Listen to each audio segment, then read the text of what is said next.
So welcome, Jamie. Today we are with Jamie Stenhouse from Market Titans Agency, and Jamie has basically worked one-on-one with over 160 different companies in 70 different industries. That's pretty massive, I must say.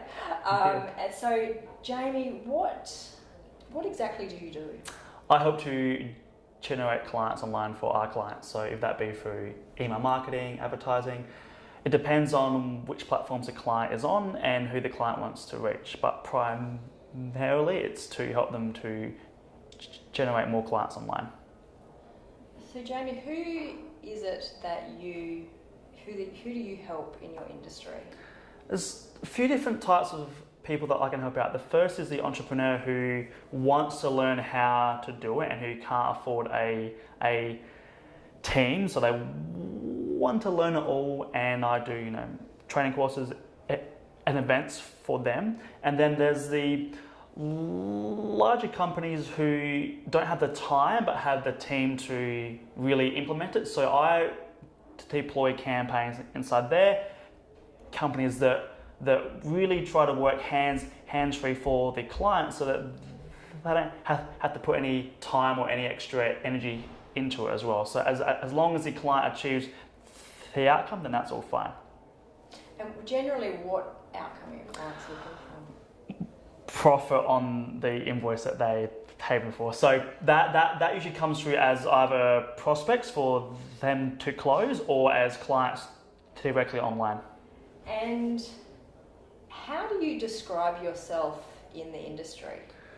Very technical and very strategic, I think. I think I'm more or one of the most complex people in my industry in terms of I look outside of the campaign. So example would be inside an actual email campaign, people would be trying to increase the open rates for that purely by, say, split testing subject lines. And while that happens to work, you have to have a look at the whole brand outside of the email campaign. So what is the brand doing to create an actual audience and, say, other platforms that then will increase the overall responsiveness of say, their email campaign. So I take pride in looking at everything and really creating quite intense campaigns that tend to run on their own and they have a lot of contingency plans in there too. So if a prospect interacts through an email, then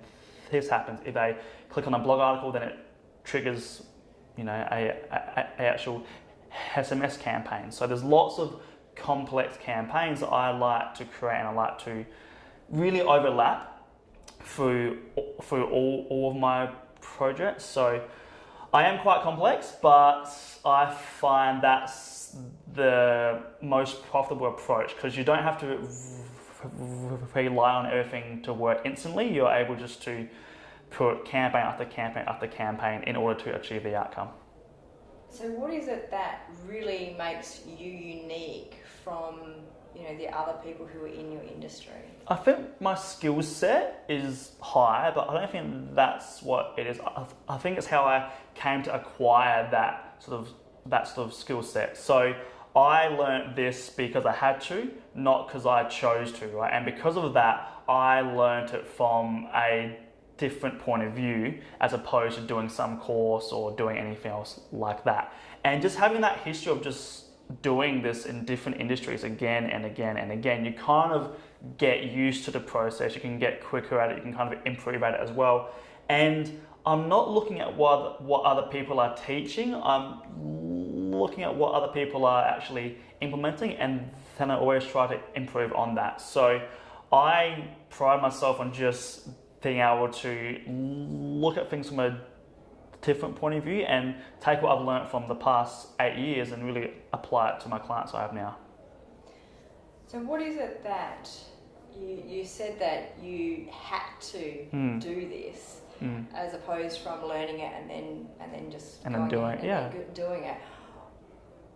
What's the reason for having to do it? How did that come about? So I'm a high school dropout. I dropped out in year 10 because of my speaking impediment, and I went to pursue a 3-year course in IT, purely to work behind a keyboard and not ever have to talk to anyone ever again. So after that ended, I went to get employed, and everyone's like, can you do help desk? Can you call up clients? Can you pretty much talk rather than use the keyboard? And I said, probably not, no. So from that, I then was like, well, I need to earn an income. So at the age of 17, 18, I began to learn, how to earn income online. And I closed my first client, which I think was a graphic design job, and that grew to an online site. And then I launched a clothing company 8 months after that, and then an agency, and then we just kind of grew from there. So I had to learn it because it was the only option for me then, right? So just through that process of, not because I was keen to learn it, or not because I thought it paid well, or then because I enjoyed it, I had to learn it. So I was much more aggressive in how I approached the content and how I worked with the clients as well. That's really interesting, Jamie, because you come from a background of I've got to make this work, which you obviously bring in, to your business now. Yes, that's interesting. Yes, it is. Grassroots factor, as not everyone has that, because not everyone has to put food. Yes. On the table. They might, have another job, and by the sounds of it, you went, well, I don't have a job. Yes. So let's create one. Yeah, let's create our own work. Yeah, and so for you at that time, when you realised that, you just had to get in, roll your sleeves up and get things done and learn, what was it like for you then? Like, what was going on for you? It was very enjoyable. I think after I got the first 10 clients, I was able to really, grow my clients quite quickly, and just through connections, I got in some really cool projects here and there. I've worked with like MTV, I've worked with Snoop Dogg and all them on their campaigns online, on TV when they were here a few years ago now, and I've just been a part of some really cool projects, and just so I think what was going through my mind after I had learnt it to a certain degree was, well, how can I enjoy this more? How can I learn more, and how can I try things a lot more as well? So yeah, that's kind of where I approached it for the first 2 or 3 years. It was all about trying to do really cool projects and trying to test something every time. So that's where the testing came from, right at the very it did. beginning. Because I saw what happened to work, and I was like, well, if we change this, will that improve it, or will it go horribly wrong? So it was constantly testing and just really playing around. Like I love computers, obviously. So any chance that I could get to play around with more programs and to try new things, I would try as well. Yeah. Oh, brilliant. That's, that. How did you come up with that mindset though of just getting in and doing it? Because I know there's people out there who want to do that and go, I'd really like to, I've got this idea for business and I'd really like to get started. And by the sounds of it, you're like, well, I've got my 5 clients really quickly. It's what happened between that and the 5 clients? Yeah. Just in terms of getting myself to actually execute, it was just taking it one step at a time, just doing like the first email out and then going to door knock. I did door knocking for I don't know how long. That was one of my first large campaigns. I was like, well, let me try this and then I'll see what happens as well. But I took what worked online and I did it to door knocking. So I would go out late at night, hand out 800 flyers under these little doors and that, which you class as an email, and then I followed up the next morning in person and said, hey, did you get the flyer? Which again, in online marketing, you always follow up, right? So it's taking that online principle and putting it into offline, and that works really well. So it was just about doing the one thing every day just to push it forward, and just keeping your head down, like just doing the work, trying to do the things that you know you should do that will get you to where you want to go, but you don't really want to do. Those are the things that everyone should be doing. Yeah. And how did you make sure, like, have you got a process or a technique or something that made you do that every day rather than, you know, going and eating popcorn or something? Well, obviously I did slip up, you know, occasionally, and I got comfortable every now and then. So it's just about being aware of just being present and to not get caught up in your previous wins or say in your current clients or your current projects, but just to be constantly aware of the next thing, you know. So I think just having a little bit of anxiety about what I should be doing next keeps you constantly pushing forward as well. Because I think if everything's okay, then you'll get comfortable and then you'll get slack. So it's about trying to make yourself uncomfortable every day, if it be through cold calling or if it be through just doing anything just to get the project pushing forward. You know, try to get yourself uncomfortable, try to do something brand new, test ideas, and that's just going to keep you problem solving and, you know, keep you pushing forward as well. Yeah, definitely. And it's something that I don't think a lot of people really think about. Embrace, you know, and embrace. You know, it's I mean, there's the old adage of, you know, you've got to, you know, be outside your comfort zone. But what does that really mean in a day-to-day application? It's kind of like, oh, well, I get pushed outside of my comfort zone, you know, when I'm feeling uncomfortable. But what you're saying is, how can you push yourself outside your comfort zone every day so you make sure that you're doing those tasks? I think if you can look for all the tasks that you're trying to avoid and the things that you are not great at, pursue those. I mean, because the tasks that you can do really well, you will get done quick, right? So always begin every day by doing the worst task. If it be like, you know, producing a contract, calling up clients, do the things you hate to begin with that will push your brand or push your project forward. That's what I tend to always do as well. So don't look for the easy wins, look for the challenging uphill, the high climbs that will be hard, but will take you to a place where you can actually win. That's really good advice. And as far as your, you know, like, how do you balance your work with, you know, play, with, you know, holidaying? Like, how do you balance your life work situations? I don't think there's a difference. I don't think there is a difference, and I think if there is, you're in the wrong industry. Like, it should feel like one congruent project that, you know, that in my spare time I only would like to be here just doing work. Like, I'm here 7 days a week doing work, usually to 10 p.m.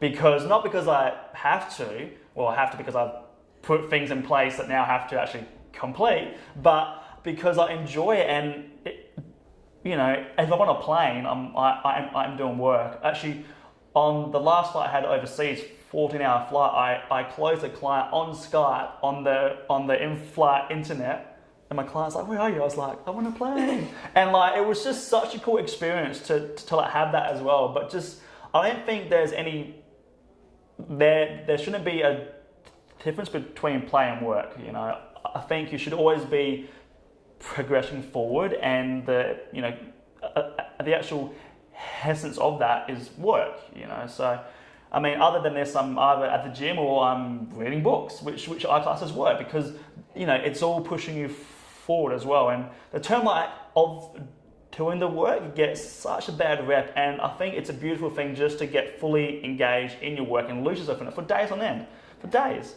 So I don't see a clear line, and I think if people try to separate it, they won't have any of the play or any of the really good work as well. So try to embrace the work to the point where you hate it, because then once you complete it, you feel amazing as well. Yeah, brilliant. And I guess that's, you know, like your reading is kind of like your downtime, but it's work. So it's work. I'm highlighting.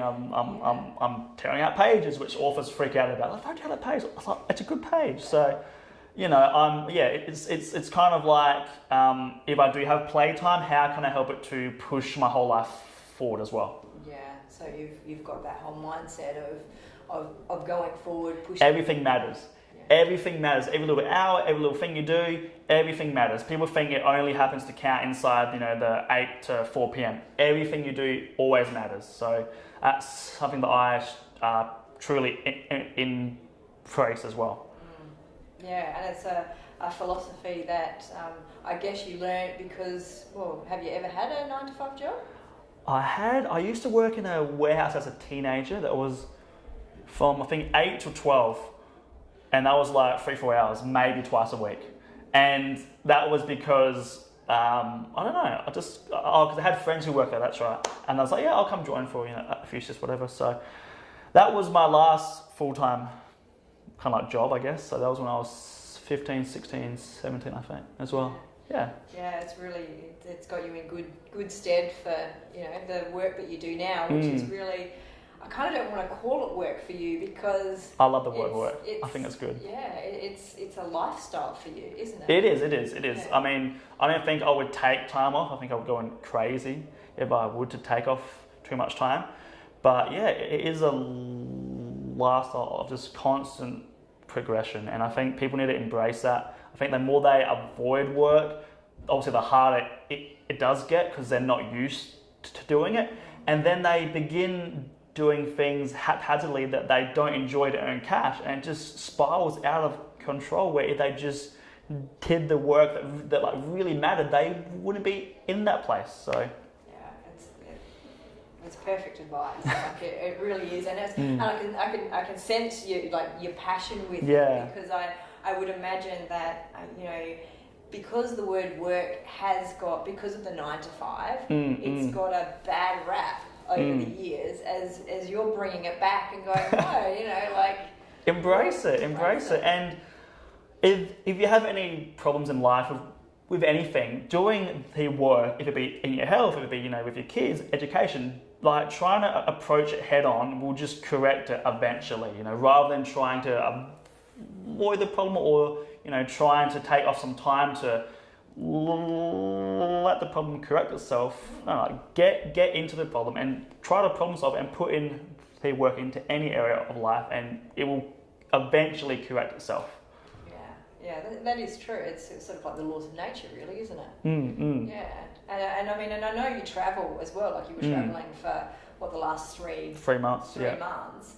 And and you would call that work as well? I was filming blogs in every country. I tried to meet clients everywhere. I was doing emails and client work. I did have a team though who were doing everything else full time, but I was doing work still while I was traveling, because that is as enjoyable as traveling is, right? And I think if I was not to take my laptop, I would be bored, like completely bored. So I try to utilize every experience. So if I'm traveling, I will film some clips as well overseas, because that looks really cool, and I'm out doing work as well. So that helps out too. And it's really a time-saving component as well, because you actually leverage your time while you're overseas. Yes. You still enjoyed the countries. Yes. And by the sounds of it, you love meeting new people. It was very cool. Yes. Yeah. So really, it is this. It's interesting speaking to you about work, because work is just so much fun for you, and it's like if. I know when I get into that zone and time kind of disappears. You black out and you're like, oh, I'm done. And that, I suppose that's the essence of what work really should be. And that won't happen until you get into the task like 2, 3, 4 hours. It's that first push that is always the hardest. Yeah. So, and work doesn't have to be enjoyable, fun. I think if you approach it from the angle of it is always easy, even if it's not, just to say to yourself, oh, this is easy. Oh, just pretend it is easy and it is enjoyable, even if it's not. I mean, I've got certain types of projects and clients and categories of the tasks that I complete every day that are more enjoyable than others, but I treat them all equally. So don't just look for the enjoyable things. Just treat them equally and complete the things that are the hardest first, so that you can, so that you can flourish in the things that you do enjoy for work afterwards as well. And what is from having such an incredible work ethic from a young age, what has been the benefit in your life? Like, what's really stood out from you doing that as opposed to some other people that you see? Knowing that if there's any problem, I can correct it. If it's financial health or I have to learn something, I know how to learn. I know how to work. I know how to put my head down. I know how to craft like a deal. I know how to get myself in and out of things that might come up throughout my life. And just being grounded and just having that track history of things happening, if it be, being sued for trademarks twice, or, if it be like losing a huge client job, or, having this huge overhead, or even for my clothing company, as I imported in all these amazing products, learning about the import tax at the last minute, you're like, oh, that's right. So just being able to problem solve and just knowing that whatever there is, do the work and it will correct any problem. Might not happen instantly, but just put your head down, do the work, and through persistence and problem solving as well, it will correct itself. Yeah, that's really good advice. Is there anything in your life that, well, not anything, let me rephrase that.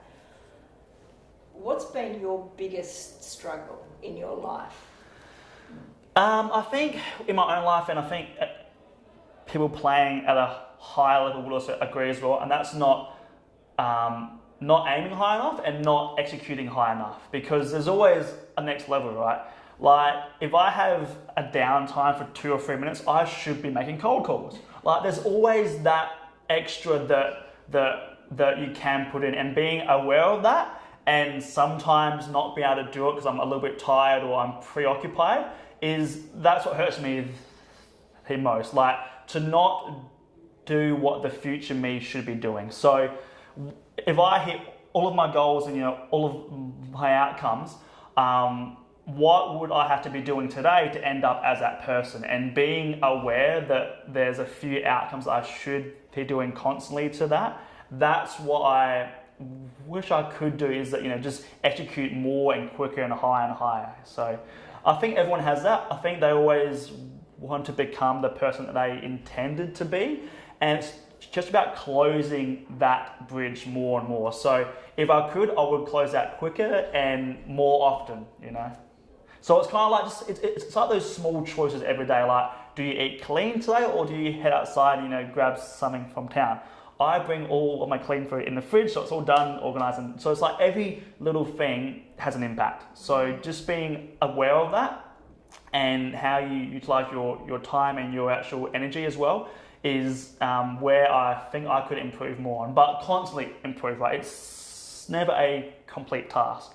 So there's always room for 2 or 3 more calls, or to see some client, or to even go next door and say hello to the person who owns that place and create a connection there, right? So there's always a opportunity to always execute more. So I wish, and I always will wish, that I was executing more and more and more. Despite how much I am doing now, there's always more that could be done. Yeah. So you've got that, you've obviously got a plan for, the future. Can you share with us what that is? To create an amazing agency that helps our clients to become the titans of their industry. That's the overarching theme of what I'm doing currently. Yeah, and that's inspiring in itself, because the community and the industry that you're creating, the company that you've created and that you are growing, that's what people want. It is. I think people just need more opportunities to help their clients and customers, and that's what I want to create. I want to find clients who have a great product, who know how to help out their prospects, but just can't seem to connect them to their prospects. So I always look for quality clients that have a great product that we can help them to pull in their clients into them constantly. Yeah, and that you have got your company has that particular gap in the market where your clients are really good at what they do, but marketing might not be something that is really, their zone of genius, but it's the gap that you need. Everyone needs to understand, not to learn it, but to know how it does work. And pretty much you need a bridge between you and your prospect, and you can use many platforms for that. Offline works really well too as well, which I'm now utilizing too, because no one else is, so I might go back to online and some offline as well. But online is just quick and it's relatively easy if you can get your head around it. Like, all that you have to create is really an opportunity for you to talk to that prospect. That's all. And you can use email for that, you can use content, advertising. Don't get overwhelmed in the sort of integrations and the programs, but just be aware of how can I create a actual opportunity for me to talk to my prospect. That is all that online is in an overarching principle. Now, of course, there's a lot of smaller pieces to that, and that's where we help out. But that is essentially how we achieve it for our clients. We create sales opportunities for them every single day. And essentially, it's a conversation, isn't it? That's all it is. It is. It comes back to, real life people, whether it's online or offline. It's like my belief. It's the same, isn't it? Really, it's just the. It's like, well, whether you're going to drive a Ford or a Mustang, or whether you're going to take a Learjet, or that's just the mode of transport, whether it's online or offline. But the people love people, so try to keep that into all of your marketing. I think the more automation you have, yes, it's good to grow through automation, but people like companies that are made up of people, not just emails and content clips and branding and all that. But you do need to have that, but don't lose the essence of the human connection as well. Yeah, that's great advice. And if there was one skill for business people to learn, what would be the number one skill? Copywriting and or how to sell their product. Because if they can communicate it properly through good copywriting or through emphasizing a good sales tactic as well, which is copywriting at its core, then they can close clients all over the world regardless of their platform. Like, if you have a really good product and you can communicate it to your prospect, you could write it down on a card and hand it out and get people's interest immediately. But then if you bring it online, you can use emails, print, advertising, content, SEO, whatever it is. You have to be able to hook in your prospect, gain their interest, and then create the actual opportunity to close them as a client. And that comes through good communication and really good copywriting skills as well. Yeah, definitely. And the copywriting skills, like from my point of view, it's always been, well, the copywriter does that. Yeah. Or, someone else does that. And what would be your opinion on that? No one is a professional at your product besides you. And you're working with the clients, so be aware. What are they saying to you? Are they overworked? Do they not have enough time? Do they know how it works, but they're not sure of the last little piece? Just be aware of what your current clients are actually saying to you, because that's probably how you should be talking to your prospects as well. So I think copywriting is one of the most boring things to learn. I honestly do, but it's so impactful, and good copy is easy to read, it's easy to write. Once you get the flow of it, it's very easy to actually produce. And it's not complex to produce, but learning it and getting your head around it is a little bit complex, because people think that to be a good copywriter, you need to know all these really good words and you have to kind of slew your client into it. But it's just being very clear and telling them, hey, I have this product, here's what it will help you with, here's what to do next.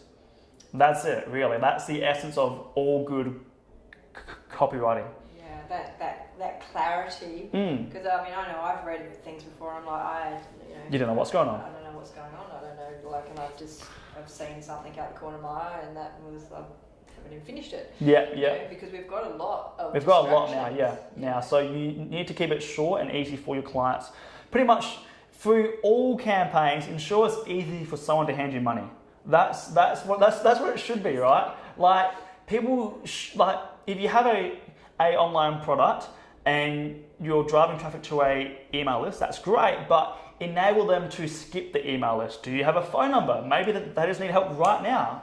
Give them the chance to hand you cash immediately as well. So I think email marketing and that whole sort of automation scene is extremely helpful, but give your prospects the chance to skip that either through phone number, a live chat, or through emailing you back, right? Always give them a chance to purchase now if they need to. Now, not a lot of prospects will purchase immediately, but just having that option there will be a lot easier for you and for your sales team as well. And a much better experience for your customer. Definitely, I can't count the times that I've been, that I have to get a thing online and I have to opt in and go to the email and watch a video. I just want to hand you some money. Can you just, Yeah, can you just hurry up with all that stuff? I know. Yeah. So. And then, and there's a point where the customer is going, I want to hand you the money and I want to do it right now. And then it's just like, oh, look, whatever. Like, this is all too hard. I think it's good to keep up that hype, to have them in that sort of suspense, anxious, I need to purchase it like now. But there's a point where you actually have to allow that transaction to happen. So, yes, indeed. That makes perfect sense. So as a last piece of wisdom or advice, what is something business advice? Yeah. And something like a pearl of wisdom that you would like to pass on. Okay. Business advice will be just to do more work. Whatever you're doing now, do more of it. Example would be if you're doing emails per day, then do 10 emails per day. Do 10 more phone calls per day. And what I tend to do is just before I'm about to quit for the afternoon or for the evening, I'll do another hour. Like always, I'll go, I'll just do one more thing. And that extra hour accumulates over time. And I always do it. And then it's getting to a point where at the end of the hour, I'm like, I'll do one more, And it's just doing that one more thing every day can be a massive impact. But if you can, try to just push yourself a little bit more. So whatever you're doing in terms of the actions, just do more actions and more actions. It'll be email, cold calling, hiring, copywriting, content. Just do more of it, especially now in this current year. You need to do more because there's so much more content and opportunities and brands, and you can't play the I'm not going to put out content because it's cheesy, because no one will hear of you. And putting out an article per week is not enough. It's not enough. A minimum, 4, but everyone else is doing 4, so maybe you should do 6 or 10, right? So look at it and see what everyone else is doing and do more, and just keep doing the work. Just constantly doing the work. It's never going to end. Do not try to escape the work. It's not going to end ever going to end. And just embrace it and find a way to enjoy it, and remember that it is always easy. And if it's not easy, then you do it anyway, because it has to be done to get through the next problem. And just keep doing more work, really. Yeah. And in terms of personal gems, I would say have that intent, but remain free of the outcomes. So if you have that intention to say do something, but you're concerned about the result, then try to detach yourself emotionally from that and always remain free of the outcome, because that's where you do amazing work, where you create it for yourself, your head is completely down, and you have an intention to produce a certain quality of work, but you're not held up on the end result, right? So you're just producing because you have that intention to do something really, really good. So example would be, the most common one is people hate to cold call because they're afraid of the outcome. But having that intention and just going at it every single day and remaining free of the outcome can be very, very, very powerful. So